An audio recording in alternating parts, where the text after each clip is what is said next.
शाम के 6 बजे हैं। आसमान में बादल छाए हुए हैं। कांति भाई अपना ढोकला ठेला एक पुराने बरगद के पेड़ के नीचे लगाते हैं।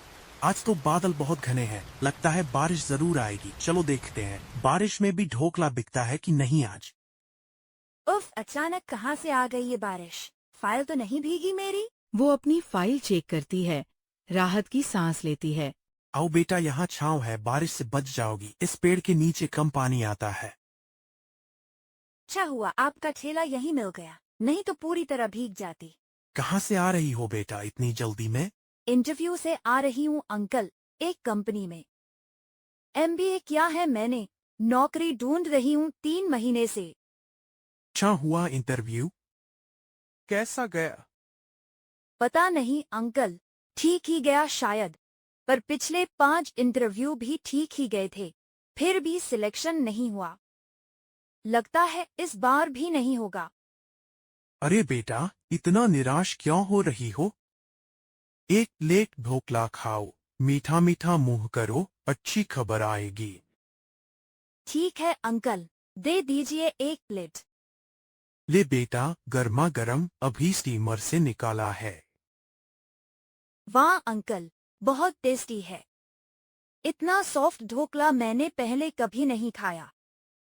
35 साल का अनुभव है बेटा, ऐसे ही नहीं आता ये स्वाद। अंकल, आप कब से यहाँ ठेला लगा रहे हैं? 6 साल हो गए इस चौराहे पर। उससे पहले दूसरी जगह लगाता था, पर वहाँ किराया बहुत बढ़ गया था दुकान का, तो यहाँ शिफ्ट हो गया। दुकान थी आपकी? थी बेटा, छोटी सी दुकान थी 20 साल पहले, पर धंधा ठीक से नहीं चला, कर्ज हो गया, दुकान बेचनी पड़ी। तब से ठेला ही चला रहा हूँ, इसी में बरकत मिली। कांति भाई, आज तो पूरा भीग गया मैं। ऑटो का हुड भी फट गया, सारा पानी अंदर आ रहा था। अरे इरफान भाई आओ, पहले बैठो और गरम चाय पी लो। शुक्रिया भाई, सुबह से बस 3 सवारी मिली हैं, ऊपर से हुड की मरम्मत का खर्चा अलग। तो इतना परेशान क्यों लग रहा है? क्या बताओ भाई, 3 महीने से घर की किश्त नहीं भर पाया। अम्मी की तबीयत भी खराब रहती है। डॉक्टर ने घुटने का ऑपरेशन बताया है, 1 लाख से ऊपर का खर्चा है। अंकल, घर में कमाने वाले आप अकेले हैं? हाँ बेटा, अब्बू को गुजरे 5 साल हो गए। अम्मी और छोटी बहन की जिम्मेदारी भी मेरे ऊपर है। तू चिंता मत कर, ऑटो का हुड मेरे भांजे की गैराज में सस्ते में ठीक करवा दूंगा। तुम हमेशा मदद के लिए तैयार रहते हो भाई। अरे इंसान इंसान के काम ना आए तो फिर किस काम का? सुधा मैडम और छोटू। बारिश और तेज हो जाती है। एक नर्स, सुधा मैडम, पूरी तरह भीगी हुई ठेले के नीचे आती है। कांति भाई, आज अस्पताल में बहुत मुश्किल दिन था। बैठिए मैडम, पहले गरम ढोकला खाइए। आज एक एक्सीडेंट का मरीज बहुत गंभीर हालत में आया था। 12 घंटे उसके साथ रहना पड़ा। भगवान का शुक्र है, आखिरकार उसकी हालत ठीक हो गई। आपका काम सच में बहुत मुश्किल है मैडम। मुश्किल है बेटा, लेकिन जब कोई मरीज ठीक होकर घर जाता है तो सारी थकान भूल जाती हूँ। तभी करीब 12 साल का छोटू अखबारों का बंडल सिर पर रखकर दौड़ता हुआ आता है। कांति भाई, सारे अखबार भीग गए, अब कौन खरीदेगा इन्हें? अरे बेटा, तू चिंता मत कर, जो भी गए उनका पैसा मैं दे दूंगा। पहले ये ढोकला खा। लेकिन भैया, ऐसे पैसे कैसे लूंगा? इसे मदद समझ, एहसान नहीं। छोटू, तुम स्कूल नहीं जाते? नहीं दीदी, सुबह अखबार बेचता हूँ। मैं आशा किरण आश्रम में रहता हूँ, वहाँ बहुत सारे बच्चे हैं। हम बड़े बच्चे थोड़ा कमाकर आश्रम की मदद करते हैं। तुम्हें पढ़ने का मन नहीं करता? बहुत करता है मैडम, अखबार बेचते बेचते थोड़ा पढ़ना भी सीख गया हूँ। मेरा सपना है कि बड़ा होकर पत्रकार बनूं। कांति भाई, इस बच्चे के लिए कुछ करना चाहिए। मैं एनजीओ में काम करने वाली अपनी दोस्त से बात करूंगी। शायद इसका स्कूल में एडमिशन हो जाए। सच में दीदी, मैं स्कूल जा पाऊंगा? हाँ, पूरी कोशिश करूंगी। एक महंगी कार वहां आकर रुकती है। सूट पहना हुआ विक्रम बारिश से बचते हुए ठेले के नीचे आता है। उफ, बारिश की वजह से मेरी जरूरी मीटिंग छूट गई। आइए साहब, बैठिए। बारिश रुकने तक गरम ढोकला खा लीजिए। नहीं भाई, मुझे स्ट्रीट फूड पसंद नहीं। पता नहीं कितनी साफ सफाई होती है। वैसे मेरी कंपनी में रोज करोड़ों का काम होता है। मैंने सब कुछ अपने दम पर बनाया है। 20 साल पहले कुछ नहीं था मेरे पास। साहब, मेहनत तो हम भी करते हैं। मेहनत करने वाला इंसान आगे बढ़ ही जाता है। लोग बस किस्मत और गरीबी का बहाना बनाते हैं। इरफान गुस्से में विक्रम की तरफ देखता है। माफ कीजिए साहब, लेकिन ये बात सही नहीं है। मैं रोज 12-14 घंटे ऑटो चलाता हूँ, फिर भी अम्मी के इलाज के पैसे नहीं जुटा पा रहा। क्या मेरी मेहनत कम है? मेहनत करने वाला इंसान आगे बढ़ ही जाता है। लोग बस किस्मत और गरीबी का बहाना बनाते हैं। मैंने एमबीए किया है। पिछले 3 महीने में 20 से ज्यादा इंटरव्यू दिए, फिर भी नौकरी नहीं मिली। क्या इसका मतलब मैं मेहनत नहीं करती? साहब, मेरी भी कभी अच्छी दुकान थी। 1 साल की बाढ़ में सब बर्बाद हो गया। मेहनत मेरी कम नहीं हुई थी, बस हालात बदल गए थे। शायद आप लोग सही कह रहे हैं। सच बताऊं तो मैंने भी कभी किसी की मदद ली थी। आपने कहा था कि आपने सब अकेले किया। हाँ बेटा, लेकिन वो पूरी सच्चाई नहीं थी। बिजनेस शुरू करने के लिए मेरे पिता ने अपनी जमीन गिरवी रखकर मुझे बैंक से पहला लोन दिलवाया था। अगर उन्होंने मदद नहीं की होती तो मैं यहां नहीं होता। फिर आपने ये बात कभी किसी को क्यों नहीं बताई? अहंकार था। मुझे लगता था कि मदद स्वीकार कर ली तो मेरी सफलता छोटी हो जाएगी। धीरे धीरे मैं दूसरों को छोटा समझने लगा। साहब, किसी की मदद मिलना कमजोरी नहीं होती। मुझे समझ आ गया, मुझे माफ कर दीजिए। माफी मांगने वाला इंसान छोटा नहीं होता साहब, बल्कि बड़ा होता है।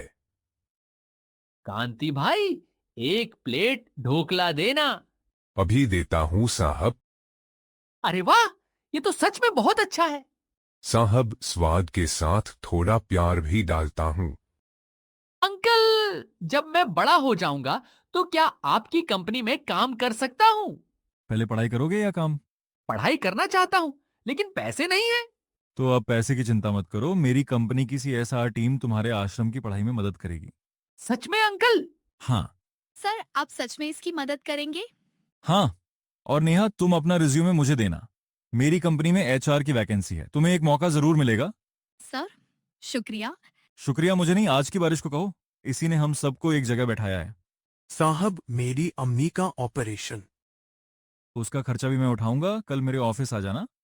लेकिन साहब, मैं आपका एहसान कैसे चुकाऊंगा? इसे एहसान मत समझो। मेरे पिता ने कभी मेरी मदद की थी। आज मेरी बारी है किसी और का हाथ पकड़ने की। इरफान भाई, आपकी बहन क्या करती है? सायरा ने BA किया है। वो टीचर बनना चाहती है, लेकिन रिश्तेदार उसकी शादी की बात कर रहे हैं। अगर वो पढ़ना चाहती है तो उसे पढ़ने दीजिए। शादी बाद में भी हो सकती है, लेकिन पढ़ाई का मौका बार बार नहीं मिलता। सही कह रही हैं मैडम।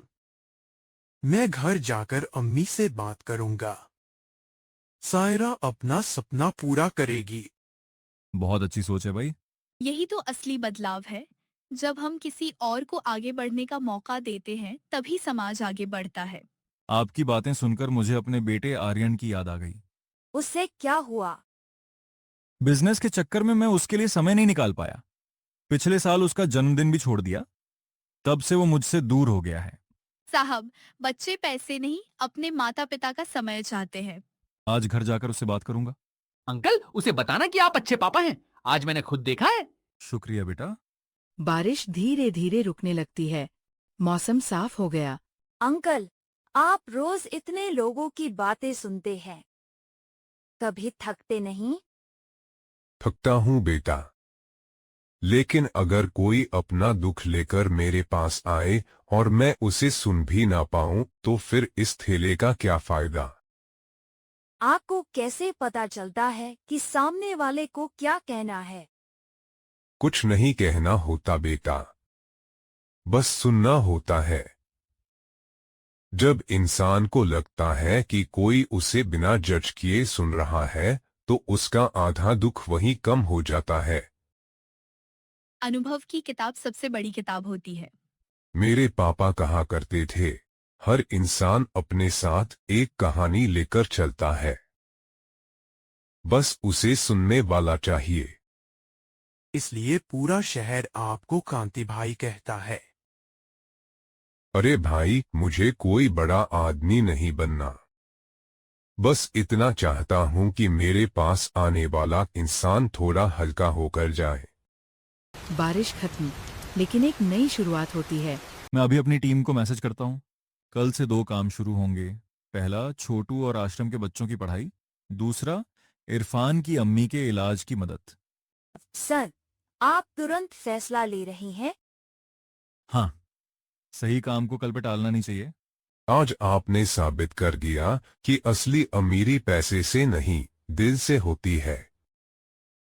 और ये बात मुझे इस छोटे से ठेले ने सिखाई है। चलिए, आज का आखिरी ढोकला मेरी तरफ से। कांति भाई, आपका ठेला सच में मंदिर जैसा है। नहीं भाई, बस यहाँ खाना मिलता है और साथ में थोड़ी इंसानियत भी। इरफान, कल सुबह 10 बजे ऑफिस आ जाना। जी साहब। छोटू, नेहा के साथ आश्रम आना, तुम्हारी पढ़ाई की व्यवस्था करेंगे। ठीक है अंकल। और कांति भाई, आपके ठेले पर एक अच्छी छत लगवा दूंगा। बारिश में अब किसी को परेशानी नहीं होगी। ये मदद मुझे मंजूर है साहब। आज तुम सबने मुझे बेहतर इंसान बनने में मदद की। आप पहले से अच्छे इंसान थे साहब, बस थोड़े समय के लिए भूल गए थे। शायद यही बात मुझे सबसे ज्यादा याद रहेगी। विक्रम चला जाता है। बाकी लोग भी धीरे धीरे जाने लगते हैं। कांति भाई के ठेले पर अब छोटी सी टीम की छत लगी है। नेहा ऑफिस ड्रेस में आती है। कांति भाई, नौकरी मिल गई। अरे वाह बेटा, बहुत बहुत बधाई। इरफान नया हुड लगा ऑटो लेकर आता है। कांति भाई, अम्मी का ऑपरेशन हो गया, वो अब बिल्कुल ठीक हैं। भगवान का शुक्र है। विक्रम साहब ने पूरा खर्चा उठाया। विक्रम ने जो वादे किए थे वो सभी निभाए। हर रोज एक नई कहानी के लिए सब्सक्राइब करें और बेल आइकन दबाना न भूलें। आपके जैसे कहानी के दीवानों का यहाँ स्वागत है।